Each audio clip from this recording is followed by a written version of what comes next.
So here we are, Creepshow Season 2, and we're working on Night of the Living Late Show. Night of the Living Late Show was kind of a unique concept from the beginning. The idea was this young inventor created a device that would allow you to go into any movie that you wanted and actually participate. I'm in the movie.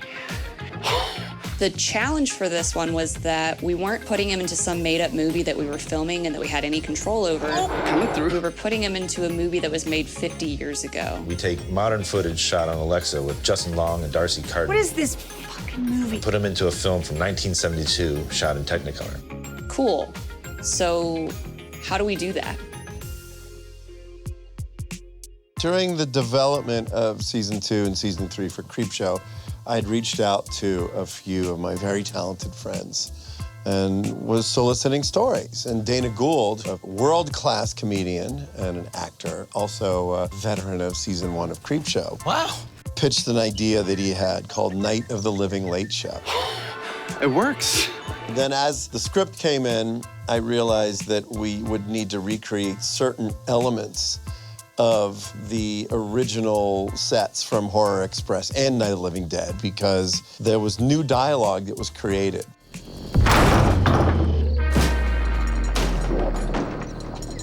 What is this? It's always interesting when you have a green screen set up and you're matching some footage or something. So you have the original footage and then you set the camera up and you try to match it as much as you can. And we always sort of looked at it like, oh, well, this shouldn't be too challenging until the camera moves. So Crafty Apes is a full-service VFX post house. We were tasked with putting Justin Long into the shots for Night of the Living Late Show for Season 2. So while on set, in order to help us visualize what the final shot's gonna look like and help us get the framing of the cameras down, we would do essentially like a live composite. We'd do a very rough key on Justin on the green screen to make sure, one, that we can key it properly once we get into Nuke. But two, that would also help the camera operators line up Justin with the film already being played in the background. So we can kind of get a rough estimate of how close he needs to be or what it's gonna look like before we actually went in and start finalizing all that. See? Dead. Sorry. The first thing that we usually have to do is track the plate and make sure that we have all camera movement. We usually have to go through and stabilize Justin first. That way we have just a very still image of him. And then we'll be able to track that back into the master plate or into the old film plate to make sure that he's in that space properly. Then we'll go through and we'll key him out and we'll color correct him in and make sure that he matches the rest of the scene as best as we possibly can. On top of the tracking, one of the biggest issues that we had was actually dealing with the background people that were in a lot of these shots. We had to go through and paint out the main actor, but sometimes there'll be people behind him. And because the main actor is bigger in frame and stature than Justin is, that means that we would see more of those background people.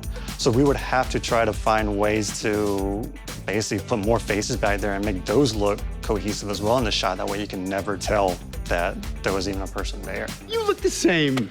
Yeah. No offense, I actually never noticed you in the movie, but I remember you. You look the same.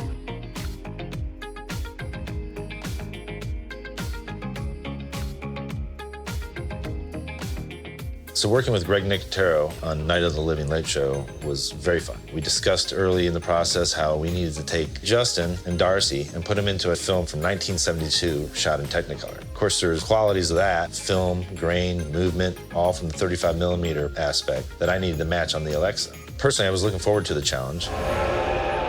So on a scene like behind me right now, I have Justin Long. He just appears at the train station. Got the original plate from 1972. It's got the grain, it's got the movement. I noticed from the print some artifacting going on. My goal was to put those same artifacts on top of Justin. And dare I say, muck it up.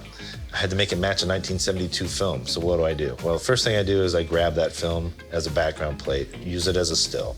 Bring up my new footage. So I do a contrast adjustment, a hue and saturation adjustment to bring it down to the way I thought it looked and the way it needed to be.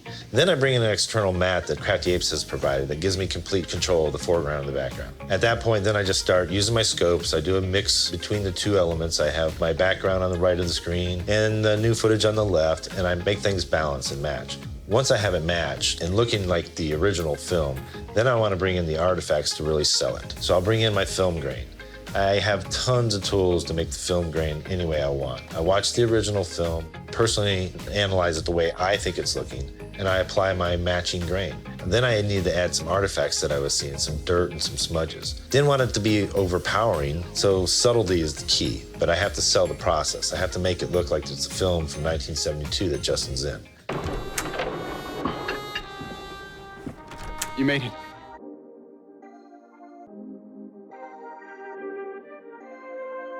My name is Chris Nicholson, and I am the re-recording mixer on Creepshow Season 2.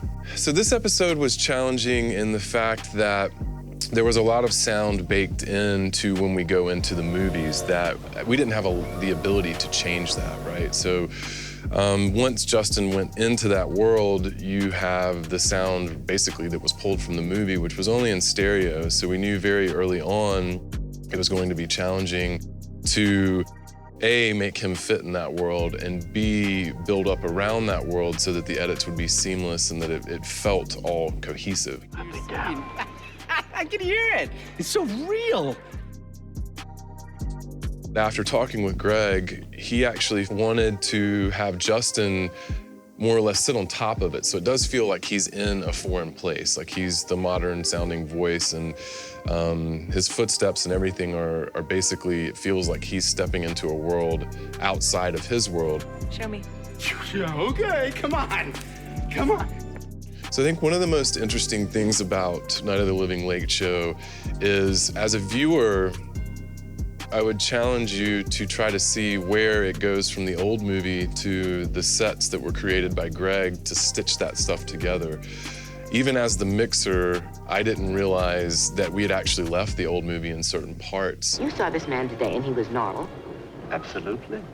The entire episode was really a labor of love for me, because so many movie fans and so many people that I know, that opportunity to somehow connect yourself with a movie or an experience just makes things so much more real. And movies are the perfect escapisms. We had a lot of fun on this episode. Very proud of this episode. I hope you check it out. Oh my God. It works. You can watch Night of the Living Late Show and all of Creepshow Season 2 on Shudder.